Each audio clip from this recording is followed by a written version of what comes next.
Hello, and thanks for joining this virtual discussion from the Boston Globe on climate tech. I'm Brian Bergstein. I'm the editor of the Globe's Ideas section.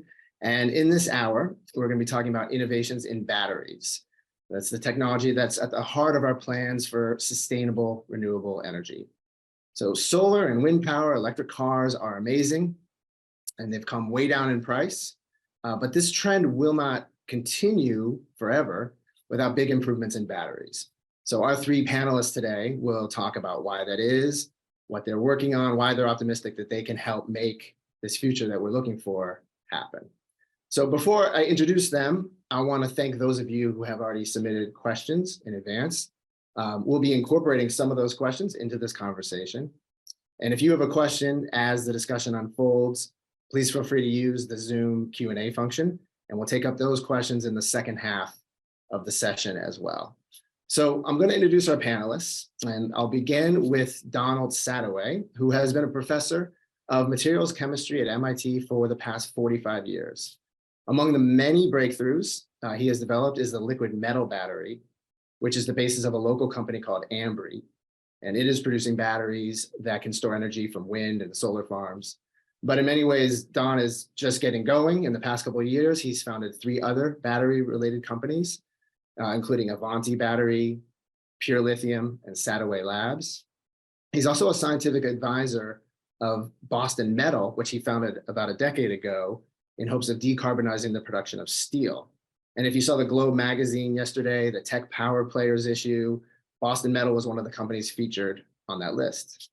Speaking of the Tech Power Players list in the Globe, it also featured Siyu Wang and her company Factorial Energy. Factorial is based in Woburn, and it's working on a new type of battery for electric cars, one that promises to be safer and have longer range. We'll hear more about that. The company has partnerships with car makers such as Mercedes-Benz and Hyundai, with a pilot manufacturing facility in Methuen, Mass. So we'll hear from her about why today's electric car batteries need a change. Our third panelist is Ashigun Henry, a professor of mechanical engineering at MIT, and he's director of the Atomistic Simulation and Energy Research Group, which basically means he studies how energy is stored and converted at the atomic level. He's the inventor of a new kind of battery, which stores energy in the form of heat.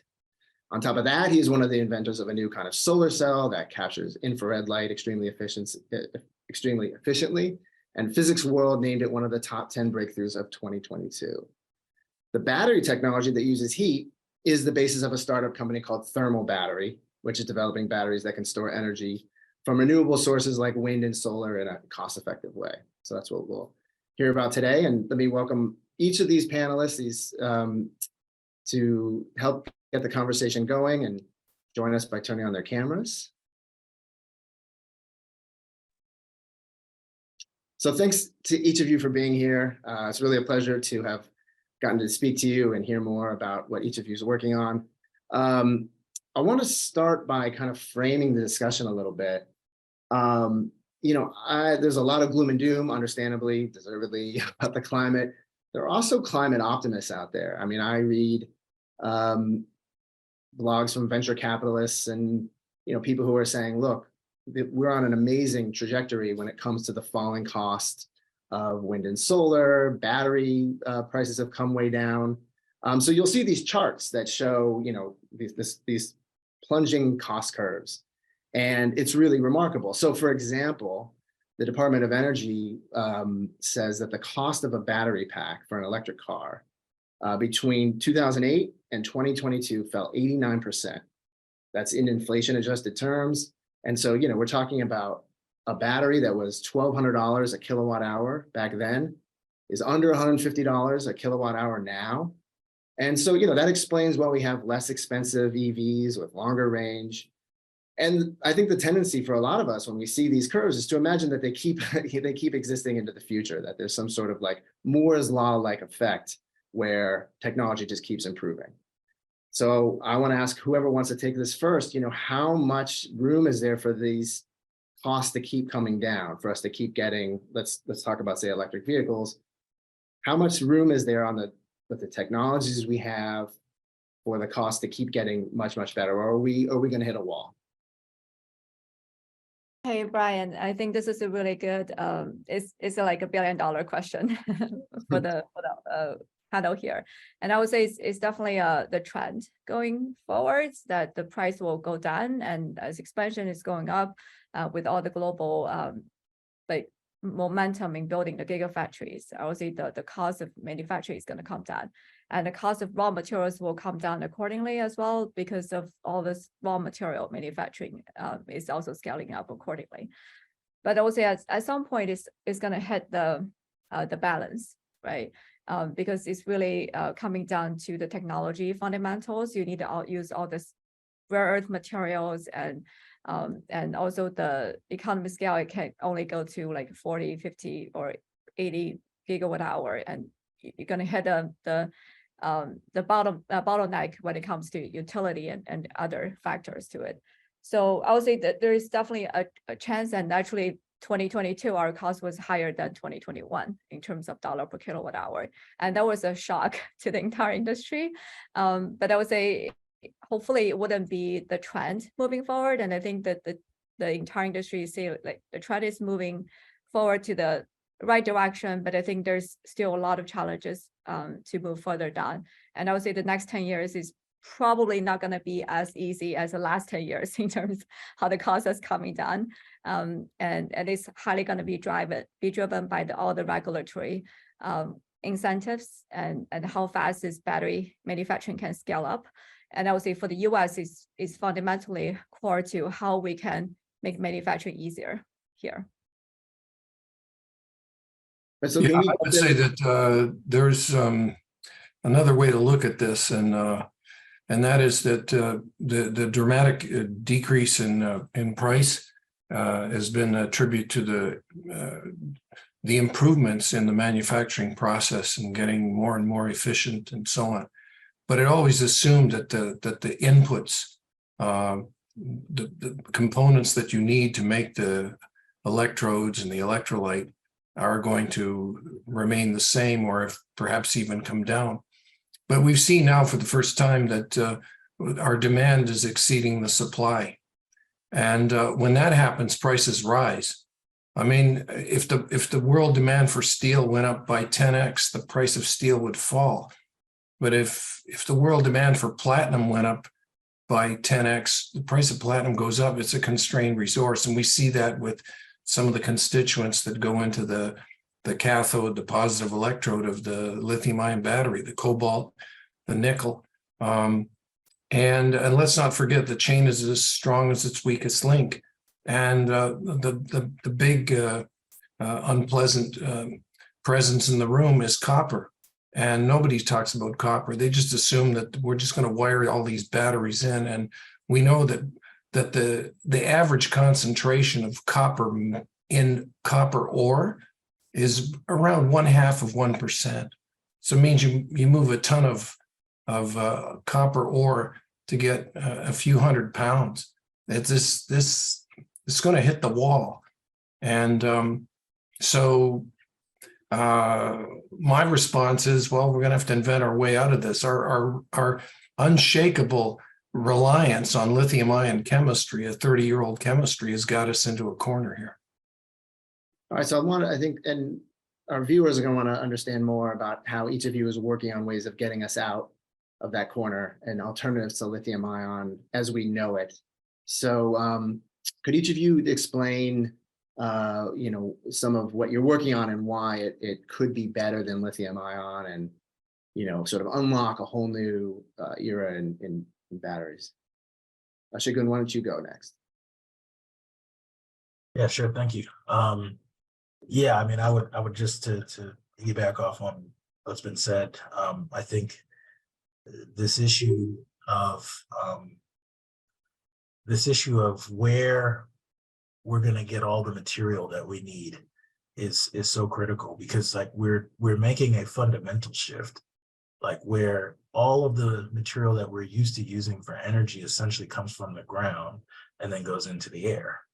And so we've had like a one-way arrow, right? And now we've realized that that's unsustainable. And now we have to do something very different, which is dig up a bunch of materials that now have to hold all the energy.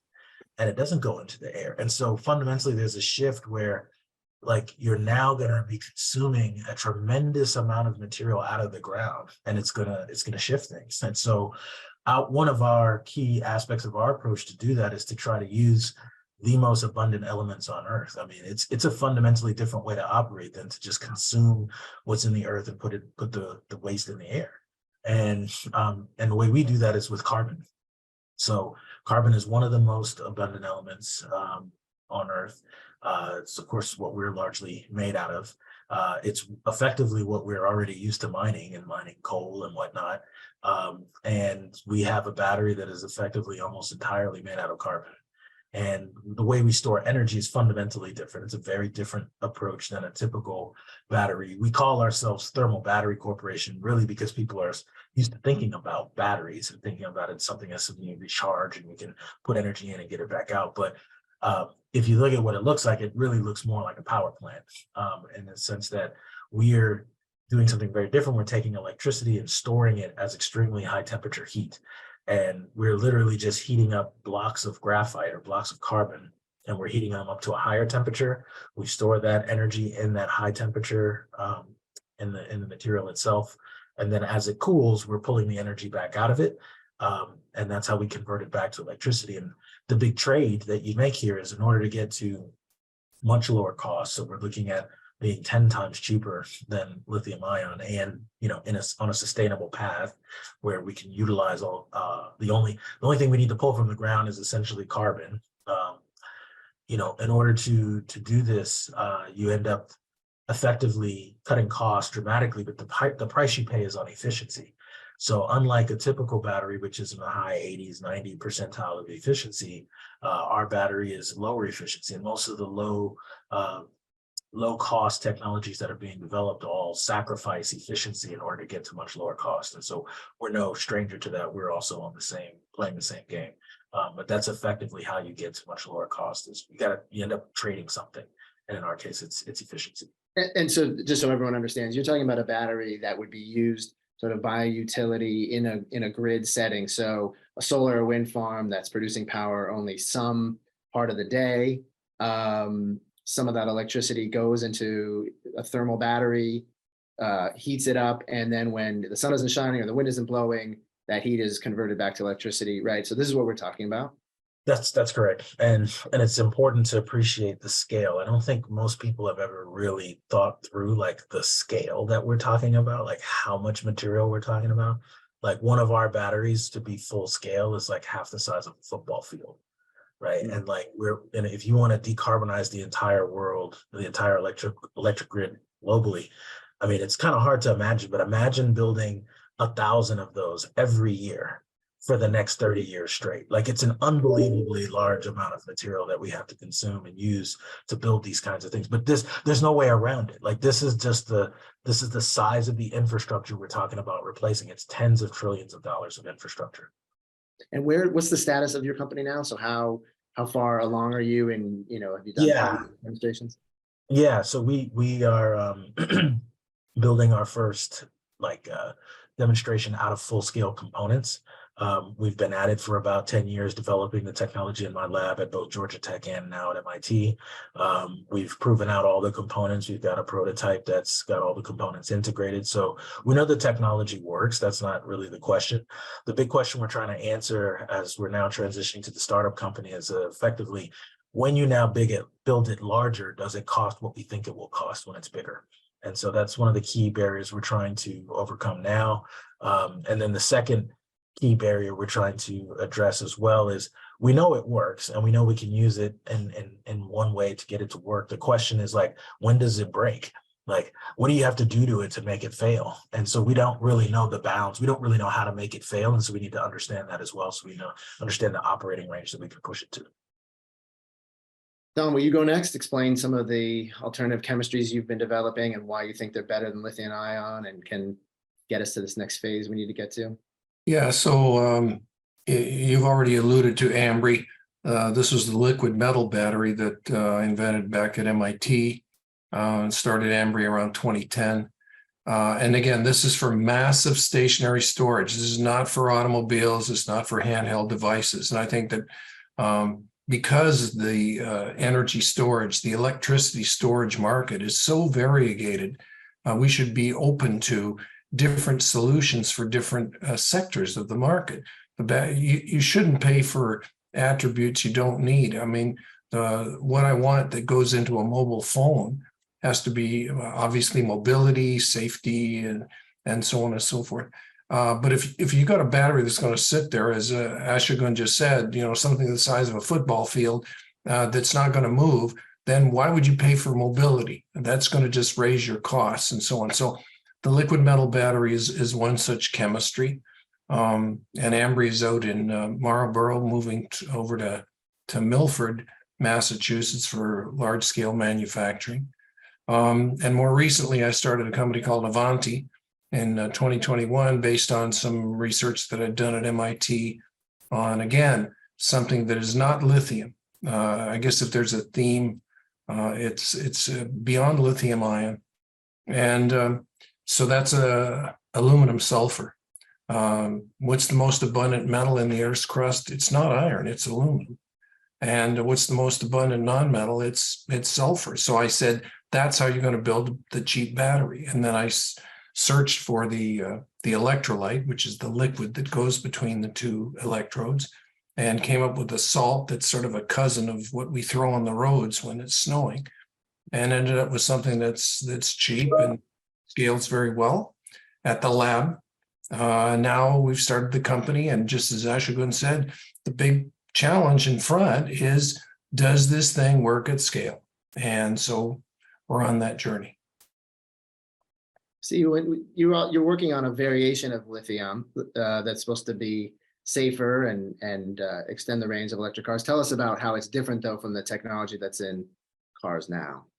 Yeah, as I think we're taking a little different approach from Don and Ashigun here, because we're targeting the EV market. The reason we started with the EV market is that we see we're a technology company. We wanted to target the market this is more than 80% of the global battery market is driven by EV, and it's fastest growing market, and also is really sensitive on the technology.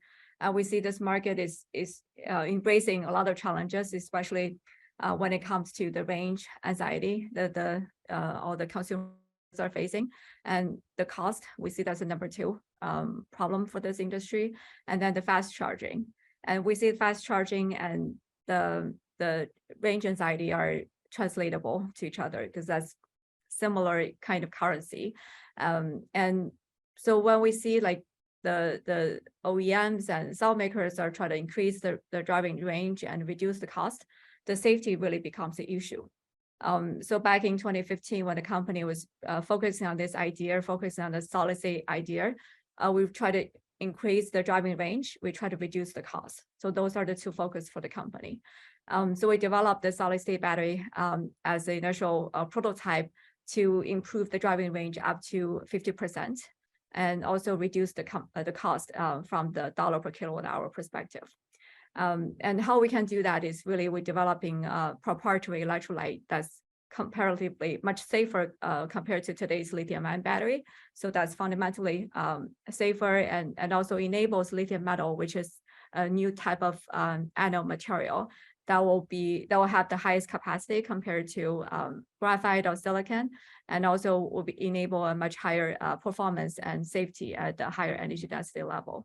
So that's what we have been doing, and the company came out of stealth mode in 2021. And we closed our first partnerships after we announced the 40 amp hour cell. That's the largest solid state battery prototype in the industry. And 3 months after we launched that prototype, we closed the first round of financing with Hyundai and Kia being the anchor investor. And another 4 months later, we closed our second round of financing with Mercedes and Stellantis with a joint partnership. And also February last year, we closed our second round of financing with a $200 million that was led by Mercedes and Stellantis. And so where are you in terms of trying to figure out how well this works or how economical it can be? I know you're building, or you have a pilot facility in Methuen. Are you like, how many years might you be from having your batteries in cars? So right now, the entire industry is looking at about 26, 27-ish time of launching the solid state battery into the electric vehicles. As you know, like it usually takes 3 to 5 years to launch in a vehicle for the battery qualification. But we've already built thousands of samples for customer delivery, and we actually currently we built our first power cell for the customer delivery as well. And we, as Brian mentioned, that we have the facility in Methuen, Massachusetts, that's being built up to 200 megawatt hour. And so that's going to be dedicated to produce large format solid state batteries for a customer. So you alluded to a battery chemistry that's safer. Can you explain at a sort of high level for a general audience here, what is unsafe about today's lithium ion technology? And why would a solid state, just explain briefly why a solid state battery would be different and thus safer?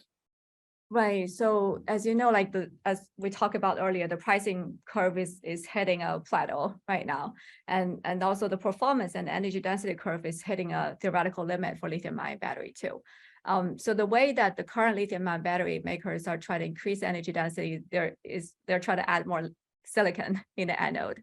I know as both professor have a lot of experiences is that silicon at a lower content is relatively benign, but at a higher content, it's going to be very volatile.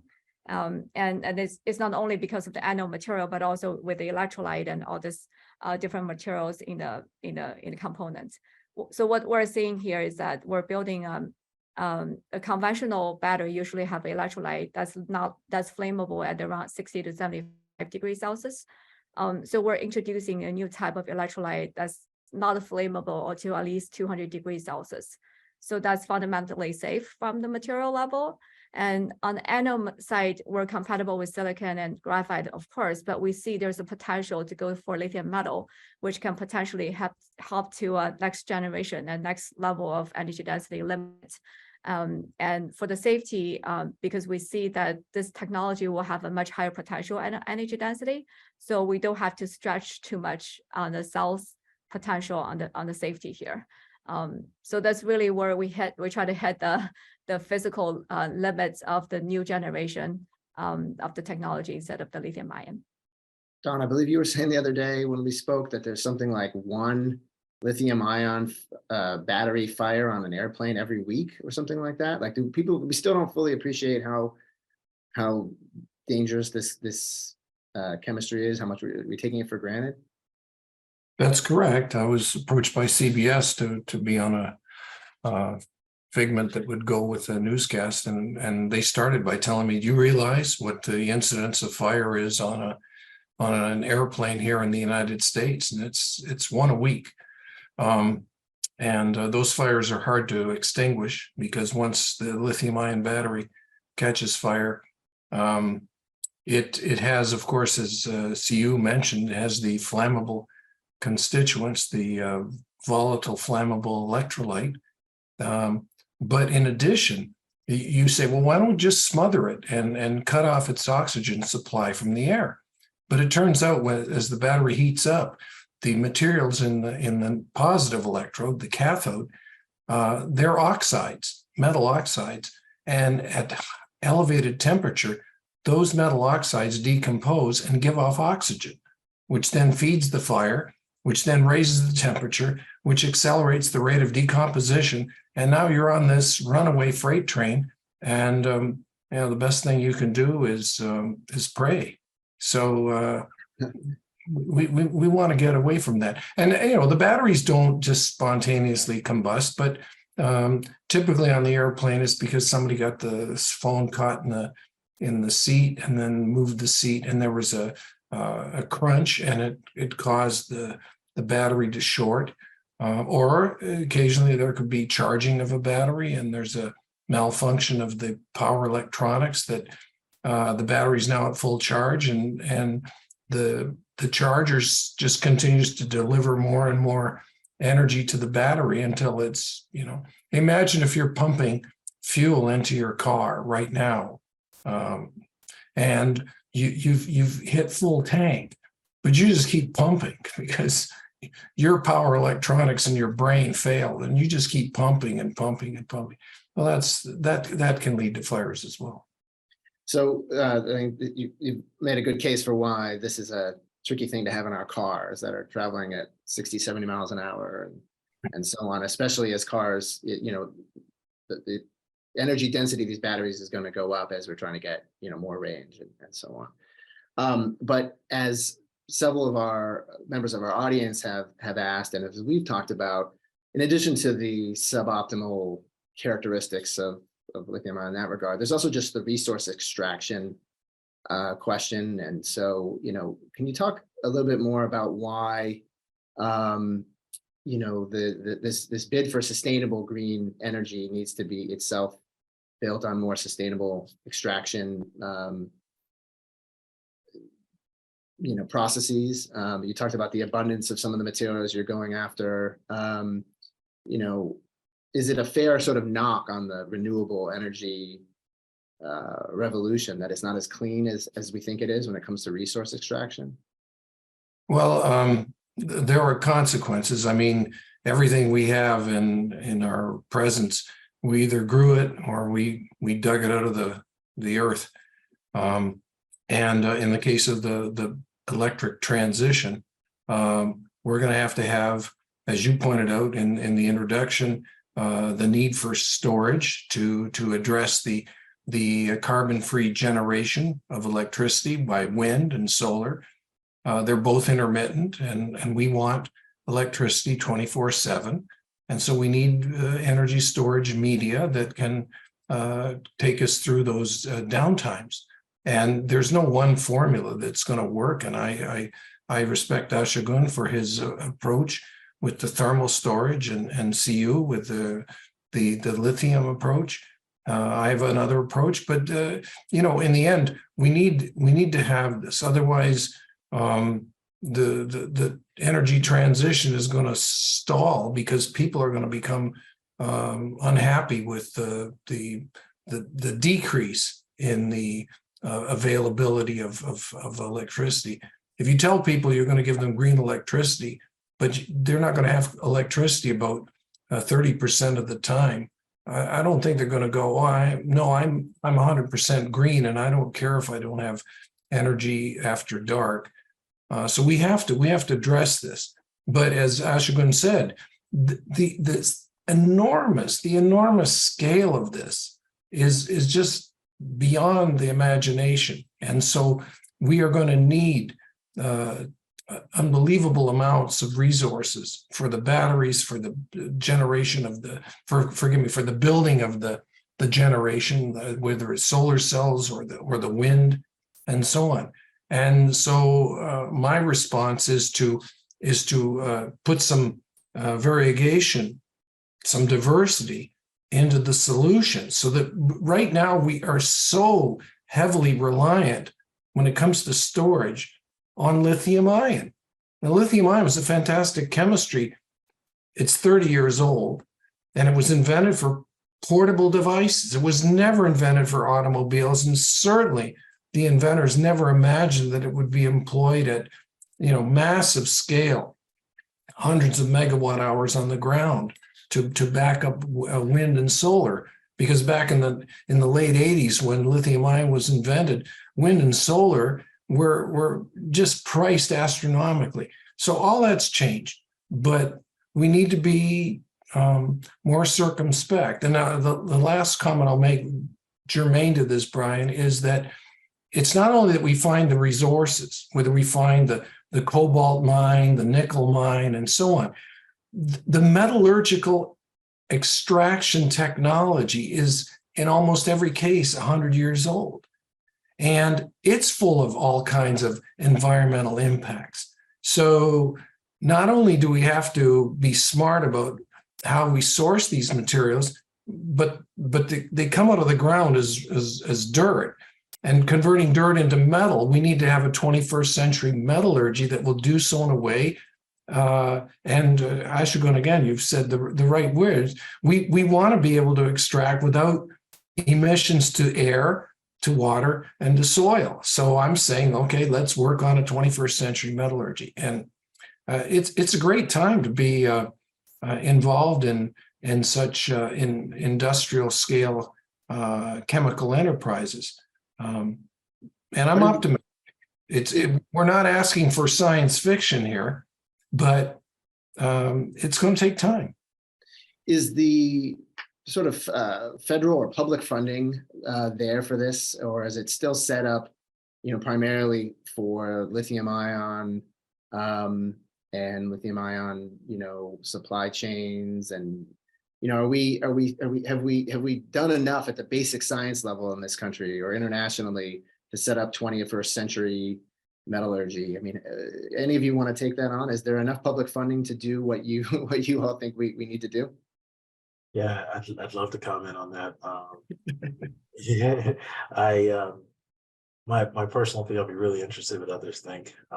But I think when you look at the urgency of the problem, when you look at what is funded for basic science, we don't have enough time for any real basic science discovery to make it to market in time for it to really matter.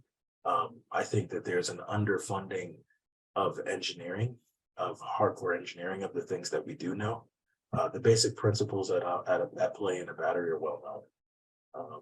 There's a ton of engineering work, and particularly from the academic perspective, in the sense like Don was bringing up, academics are largely responsible for coming up with kind of game-changing, radically different ideas.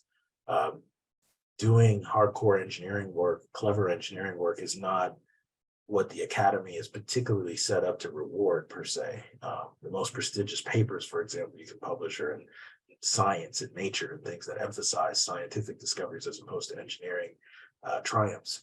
So I think there's some issues at a lot of levels, but what also goes with that is then the funding is often very much geared towards science. So what you find is a lot of engineers are trying to curb whatever proposals they're right to make it more sciencey, and to say I'm going to test some kind of fundamental something so that there's some scientific spin on it, when in reality we kind of don't have time for that.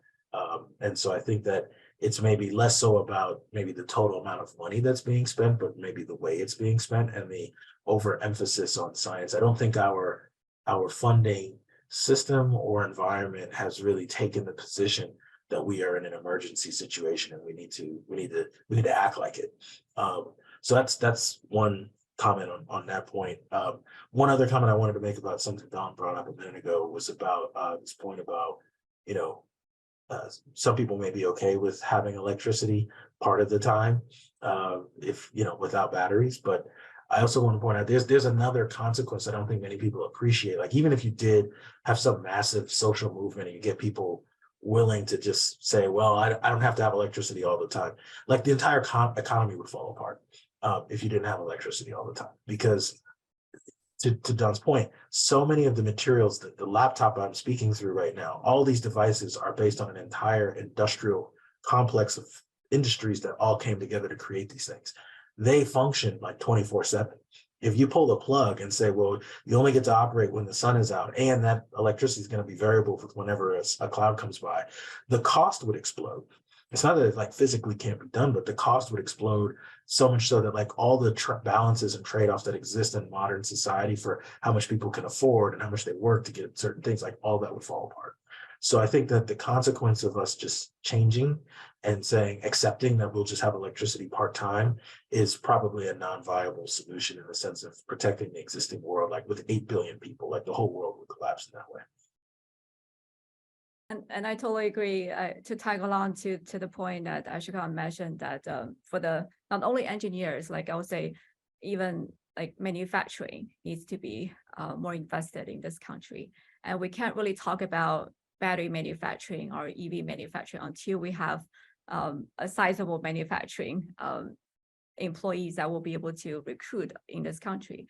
And I would say over the past of like 20 years, and we lost a lot of ground there. And we don't really have that source of talents in this country. And I would say, especially the manufacturing workforce, they're also not very well recognized in this country. I would say they deserve a lot of more recognition. They deserve to get better treated in this country as well. So I think there's a lot of things that we have to work on investing in the manufacturing side as well. And not only, I think on the other point of the entire industry, like not only we cannot go back to the time we don't have the light in the night, but also like this is what's happening around us with all the greenhouse emissions, with all the climate change that people see, like this, like all the climate is changing all the time. Even in Boston, like we see this year, all the allergies and all the and all the pollens are happening much faster than the previous years. And we see this all the time, with not only just to see the Antarctica, what happened in Antarctica or Arctic, but also even like around us on a daily basis. So this is going to be the change in the future, and we cannot just like stay where we are or step back. And it's a change or die future for our generations. And I think what we need to do is really renewables and energy storage are the couple that we have to work by side by side.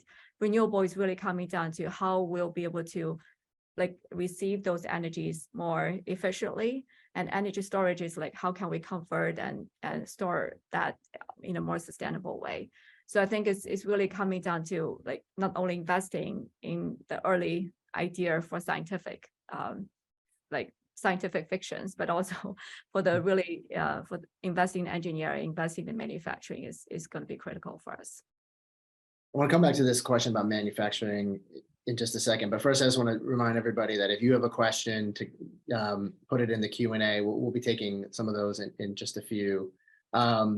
So back to the manufacturing idea, you know, it's interesting. I mean, the fact that we're all here today speaks, one of the reasons we're all here today is that, you know, you all are, you know, experts in what you do, and, you know, creating these amazing innovations, and you're doing it in the Boston area. This speaks to the fact that Boston is a cluster of innovation in energy storage. I'm just curious, why have you all, you know, founded startups here rather than elsewhere? Got the ecosystem. You know, Silicon Valley has done fantastic things in software and in microelectronics and so on, but you don't see heavy industry or tough tech coming out of Silicon Valley. There's probably some flutter of a butterfly's wing that caused somebody to start something going on here, and it just continues to attract. It's like gravity. A small body has a small gravitational pull. A large body has a large gravitational pull. And Boston, just as what happened with the life sciences, pharmaceuticals, it once it catches momentum, it grows. And I can't imagine doing what I'm doing here, doing this anywhere else. I think my co-panelists would agree. They're not here because they're forbidden to leave. They're here because they want to be here. I'd invite them to join in and tell me I'm wrong, but I just can't imagine being anywhere else. Boston is, you know, it's an intellectual hub. If you start at Kendall Square, MIT, and go up to Harvard Square, I mean, the intellectual horsepower per unit area is, I can't name another place on the entire planet. And plus as my co-panelists have talked about, the desire to make product, I keep talking about science and service to society, not science and service to career building. And we see that here. We see people wanting to start up companies and to get products in the hands of people in the quest of climate change mitigation. It's a fantastic place to be. Yeah, if I could add, oh, go ahead. Go ahead, Steve. Or just saying, like, it totally echoes with Don. Like we started in Kendall Square, and that's where the company really originated. And it's not only because of the talents all around here, the technology all around here, the investors are all around here too. And I totally love this, like, deep tech environment is perfect for like R&D stage companies and with technology development, as well as like initial prototyping stage. I would say this is definitely great. And the reason we moved from Kendall Square to Woburn was because it was just too expensive for us to stay there. But I think Woburn, another important factor is that the Woburn government is very supportive on the regulatory side in operating a battery manufacturing facility or battery fabrication facility, which a lot of other towns don't really have the understanding yet. That's why you can see another small cluster out of Cambridge, like moving to Woburn here as well. So I think, like overall speaking, the talent, the investor base, as well as the entire like momentum in getting this technology developed is super critical. And at the same time, the government support and even the understanding of like a battery facility, a lithium metal facility is going to be critical for us. So there's a question here from a viewer who wants to know why we're so obsessed with batteries in this conversation, rather than the framing here is that it's really going to be the only way out. And so this one viewer wants to know, are all of you down on nuclear energy as the solution? New forms of micro generation, small power plants, and so on. Do we or wind? So we should probably correct if there's a misconception. Are you saying that wind and solar plus grid storage is the only way to go? Is there a role for nuclear? Like how do you think about that? Well, I think nuclear is, I'm totally in favor of nuclear fission. Of course, if nuclear fission came online, it'd be a totally different world, a much better world. But I think that people don't realize that the way the grid operates is that supply must be in perfect balance with demand everywhere at all times. Once you generate the electricity, it goes into the wires, it goes into the grid. There's no such thing as spillage. If it's 2 a.m. and the power plant is generating more electricity than anybody can use, that stuff is accumulating in the wires. And when you go to plug in your appliance, the voltage is going to be wrong, the frequency is going to be wrong, you'll blow everything up. And so the ISO, the independent system operator, that's the agency that sends the electricity from the generation plant to the distribution points in the, say, the homes and the neighborhoods. They're constantly toggling to make sure that as the demand goes down, the supply goes down. That's why a coal-fired power plant or a power plant that's fueled by natural gas, they can toggle that back. Now, a nuclear power plant, it's designed to meet peak demand, and it does, and it's fantastic and zero emission. But in the middle of the night, the demand falls below how far the nuclear reactor can toggle back. If you toggle it back too much, it'll go out, and then you got a dark start, and so on and so forth. So what do? You use storage when you get into the depths of the night. You toggle back as much as you can, and you spill off. Now I'm going to use the term spill, but you're basically taking that electricity and routing it into storage. So storage is needed even in conjunction with nuclear. So I'm in favor of nuclear, but it doesn't mean we're off the hook from storage. Well said. There was another question that came up about getting back to the range of EV batteries. This is a little technical, but I think it's an interesting question. One of the viewers wants to know if the range of an EV battery could be extended, not by cramming more and more sort of material in to increase energy density, but by decreasing the power output in the manufacturing phase. So many electric cars are trying to maximize performance, perhaps more than is really necessary. And so can you talk a little bit about, are there ways to, make an electric car that, consumers are going to want, but the range can be extended even with the current amount of energy density? Yeah, that's very interesting. I think this question is coming down to two folds here. One is if the energy density is good enough for the consumers in the short term, and on the other side, is there any power output can be reduced during the manufacturing? Is that the where the question is coming from? Pretty much, I think. Yeah, I think on the consumer side, that's another $1 billion question, like where the energy density will be enough for the current consumers. And I would say there are two sides of this question. Is one is if the like driving range at the normal operating temperature will be good enough, right? And I would say 400 to 600, that's definitely a inflection point. We'll be very excited to see if the consumer will be satisfied with that driving range. But of course, like there can be always a premium for longer driving range vehicles.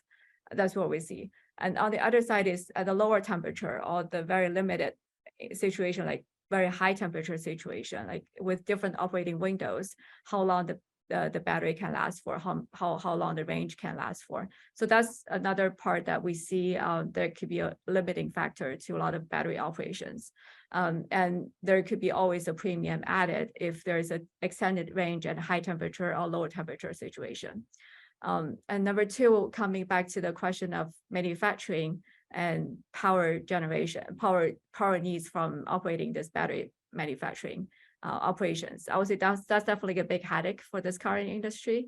And I would say it's definitely something that we're working on as Factorial to reduce the power utilization for battery manufacturing down the road. And we actually potentially will be able to share some good news soon to the audience that will have a technology will be able to use less power than existing lithium-ion batteries too. So I think that's definitely a discussion that the entire industry is having. And again, like it wouldn't be sustainable if we continue utilizing a lot of power from the battery manufacturing.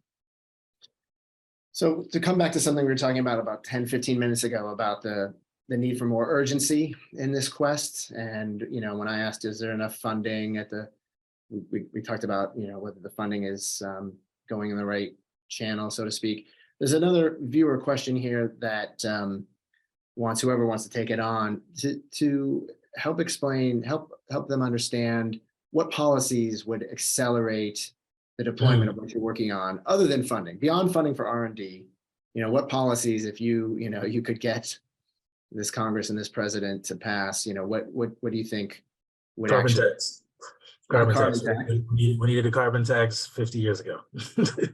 At the end of the day, what's driving this is the idea that we have taken material out of the ground, burned it, which is reacting it with oxygen, and put the waste into the atmosphere and treated that as an externality. No one's ever paid for it. No one's ever cared until now. And the kind of fundamental problem that like the unmovable, unnegotiable part of this is the fact that that has continued.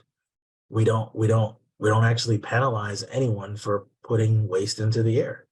And it's interesting because we'll sit here and have whole long discussions about the waste and the energy consumption and all this about other technologies that are trying to displace this. But somehow the idea that we simply charge people or make them responsible for what they're putting into the atmosphere is like off the table. And it's like one of the most important things. It's not a silver bullet for climate change. I do want to encourage anyone who's interested. There's a really cool online simulator called En-ROADS that'll show you this. It has a way that you can play with a bunch of policy levers and you can look at what influence they have. One of the key outputs of doing this and playing with it is you realize there's no silver bullet. Even with a carbon tax, the most aggressive carbon tax you could imagine, is still not enough. Like we have to do the most extreme set of things you can imagine on policy on every level to really move the needle significantly and ensure that we have a livable planet for human beings. It's extreme. Yeah, I agree that, when I talk about the metallurgy, I talked about abating pollution emissions to air, to water, to soil. Now, if I run a smelter and I emit pollution that goes into the stream, you can bet that I'm going to be challenged for that. If I dump stuff into the soil, I'm going to be challenged for it. But as Ashwin said, I can vent CO2 without penalty. You can't see it, you can't smell it. I guess it's okay. And I was once on a thesis committee with the Nobel laureate Robert Solow, who responded to one of the students' comments. He said, price is the market's way of expressing preference. And if we have a preference not to be emitting CO2, then price is the way to express that preference. And I Um, totally, please go sorry, ahead. Brian, I'm saying, like, I totally agree. I think the carbon credit and all this regulatory way to reduce the carbon emission is definitely going to be a key at the federal level. And the state level, I do wanted to also mention that anything can make the manufacturing easier, like reducing the permitting time and all this review time is going to make the manufacturing so much faster. Like now we're looking at 6 to 18 months for gigafactory permitting, right? That's something is just like prohibiting for this industry to grow fast, right? If we're talking about like 4 years to build a factory, it's going to be completely different from like 3 years building a factory. So just want to mention, like, anything on the state level, regulatory level to make building and manufacturing easier will be also fundamentally important. Speaking of carbon, Ashigun, one of the questions that came in from the audience is about where the graphite for your battery will come from. Could it actually be, captured and condensed from power plant emissions, or are you getting it from the ground? Like, where in the carbon cycle would Yeah, your be? That's it's a good question. So in theory, yes, we could pull it from the air, but we would not do that. That would be a super expensive way of doing it. I think what's important to appreciate to bound this question is you got to ask, how much carbon do we need? So for us, if our solution was to effectively do all storage in the entire grid, we would need about a gigaton of carbon. Now, 1 gigaton is like 1/40th of what it is we're putting in the air every year now. So it's actually not that much carbon. It's a very small amount of carbon compared to what we're already putting into the air every year from burning coal. So we might as well pull it from coal mines, and we would essentially get an indefinite, we don't really have a degradation mechanism inside our device. So you build it, and once you build that capacity, it can sit there indefinitely. And so it's not like a consumable thing where we have to keep pulling more carbon and carbon from the ground to operate the device. Like, you build it, and once you built it, you have your battery capacity that can stay there indefinitely. Another question from a member of the audience is someone thinking about installing solar plus battery storage in a residential setting for resiliency, sustainability, lots of good reasons to do it. But this viewer is saying that there's a lot of regulatory roadblocks to getting a battery within or adjacent to the building. So is there progress being made on that, on doing any kind of energy storage at the home level? I know you can buy something like the Tesla, home battery, but something that's going to be have a longer life. And is this something that people should think about doing now? Is it worth waiting for a better technology? What would you advise this viewer? Well, I think that there is the reason that people want to, the regulation could be coming from the local fire marshal. They've got a very low ceiling on how many kilowatt hours you can put under your roof, because they know because the Tesla Powerwall is full of lithium-ion batteries. And if that thing catches fire, the house is gone. And they don't want their firefighters out there trying to put out a fire of futility. So it's sort of a catch-22 situation. We need a safer battery chemistry, and my co-panelists here are both working on safer battery chemistries. And when we've got something that's market ready and can be scaled to the size needed for a single family home, then I would say go out and buy this one. But this is an example of where the race towards sustainability with, say, solar panels, you need to have solar panels balanced with the requisite amount of storage. Otherwise, it's like buying a new suit. You bought the trousers, but you didn't buy the jacket. Well, what good is that? I would also like to comment real quick, just that there are great physical advantages and economic advantages to co-locating and doing large facilities rather than distributed smaller ones at everyone's house. Maybe the way to think about this, maybe one that people can relate to, is think about, imagine growing crops.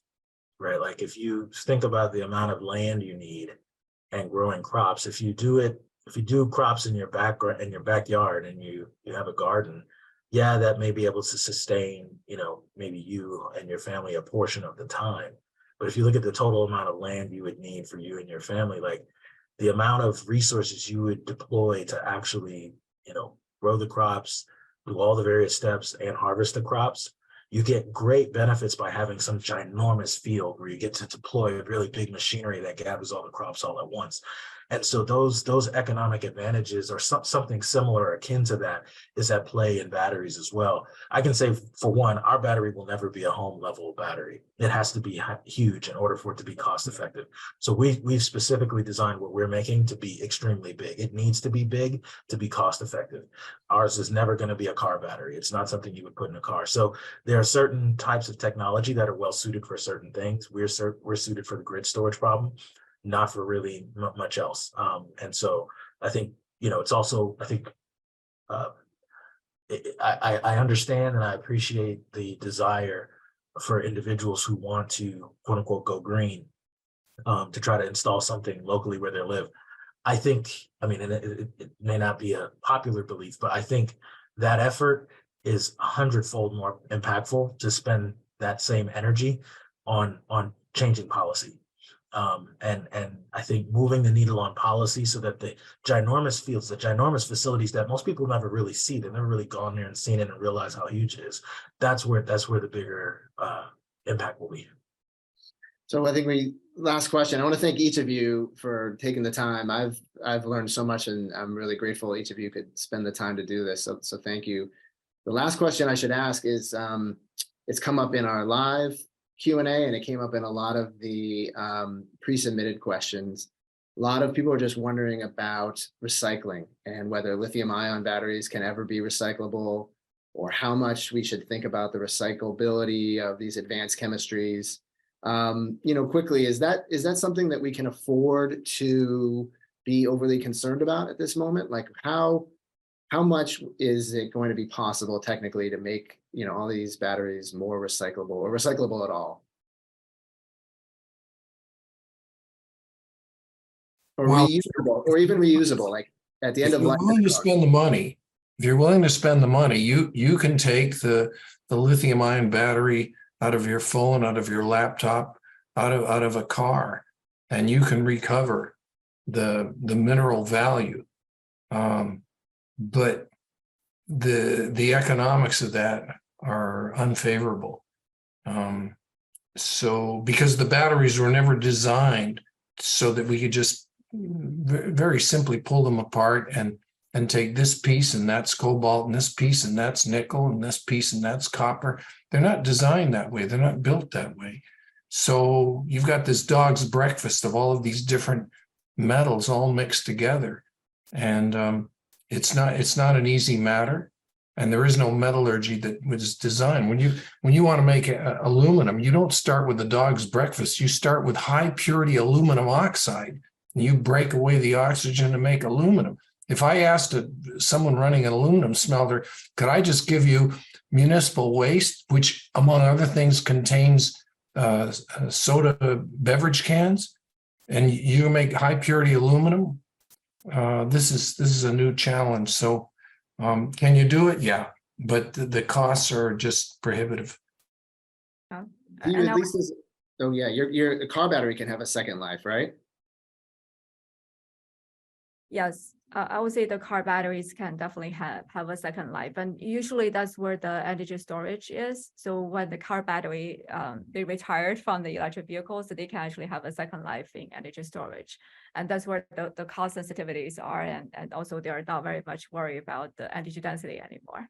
And I would say, yeah, recycling is definitely an idea. It's all about the cost and where we recycle, right? As Don mentioned, that it's all about if the cost of recycling is less expensive than like conversion and also extraction from the mining side, right? And it's all about that cost parity. And also it's where we are recycling. So as recycling from the switch, that's very different from recycling from the battery pack. and recycling like from the battery pack from like electric vehicles to the energy storage, I think that's definitely viable down the road. But if you are like just disassemble the entire pack and try to disassemble the battery and try to get into each mineral, it's going to be a very messy process.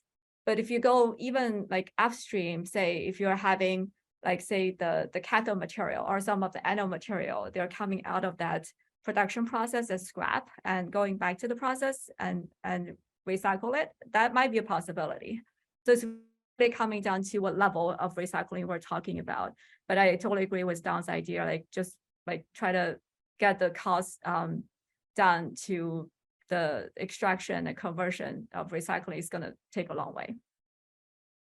All right, well, oh, go ahead real quick, and then we're almost out of time. Sorry, I was just gonna add one quick comment. I mean, I think, you know, when people think about recycling, it's about separating elements. It's about separating out the pieces you don't want. And there are two major things that drive the cost of something on Earth in terms of how you pull it out, right? Is how abundant is it? Like, how much do you have of it total?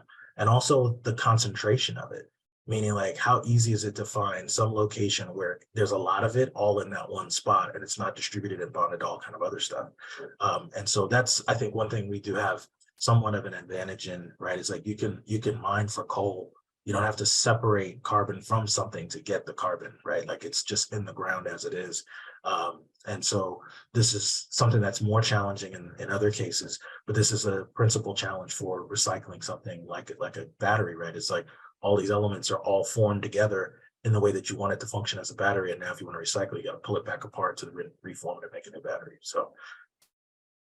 Tricky. All right, well, this is great. Thank you all for joining me today. Really grateful to have had this time with you. And, you know, as someone who thinks a lot about the climate and sustainability, I mean, I'm just happy to know that each of you is, you know, devoting your life and your brain power to this. So thank you for all your work and for spending the time today. Thank you for having us. Thanks to everybody for watching. Okay. See you.